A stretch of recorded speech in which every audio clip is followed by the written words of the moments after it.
car? I purchased one car in my life. One car? One car in my whole life. That was a Pontiac. My first wife and I bought a Pontiac. I only had one car. I'm going to tell you the reason why. After we purchased that car, it took a long time to purchase that car, I started working for the sheriff's department, and they gave me a car, and I gave it away. And I get a brand new car every year. And see, that's why cars and clothes I wear jeans all the time. I got clothes back. Since I was so poor, I mean, it never did affect me. You know, I never did affect me. Cars, it don't worry me. I like houses. I have a big old house. I had a big old house in the east. My wife, too lazy to keep it clean and sold it.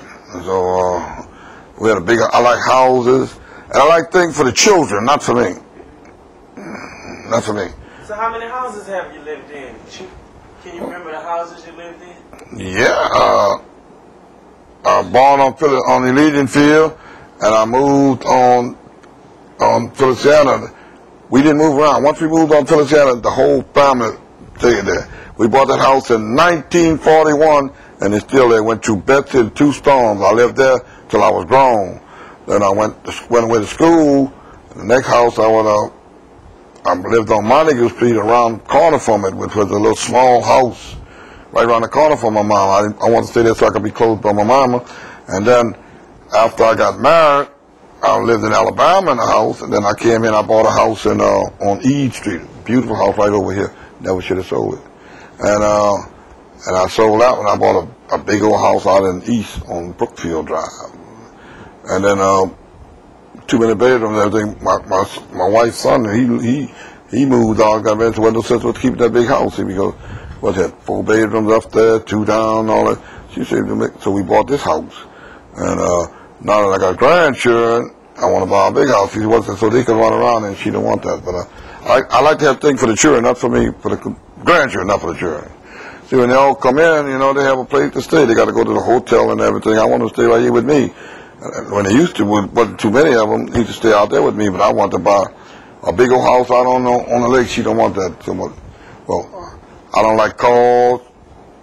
The sheriff asked me the other day that I want another car. Motorcycles, I'm scared of them. We buy me a motorcycle. What I'm going to do with a motorcycle? I'm not going to use it.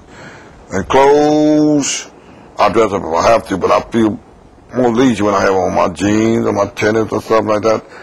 And I just feel leisure. Jewelry, I don't care for a bunch of jewelry and all that.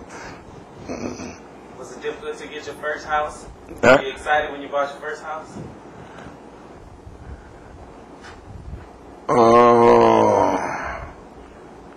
I don't know whether it was excited is the right word. I was proud and real happy that I accomplished it. When you buy a house, you know, you can say you accomplished something when you buy it. That's one of the biggest investments you're going to make. And although you owe a lot of money on it, but at least you say, now, this is my house. You know, you got, every month you get a rent receipt and everything like that. Yeah, I was excited and say it in that way. Yeah, I was excited, and I tried to take care of it too. And well, I would never rent no more property. People destroy your property. I had property, I started renting out.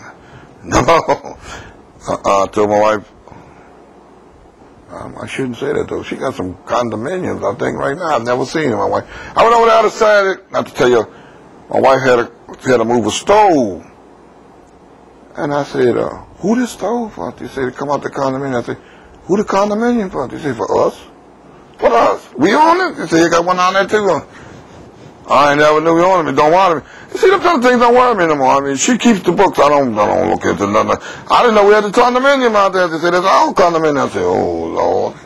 I didn't know. I know I had house I rented from Section 8. They destroy your house. They pay good, but when somebody moves, you got to put in new carpet, new fixtures on the bathroom, new fixtures in the kitchen, everything. So I wouldn't rent any more things out like that. I just want things convenient for my grandchildren, not for me. I just have my one room and sleep in there and my television. That's all I want. But I like for them to be able to run around and play in the yard and everything like that. I can watch them and see. So they can have a good time.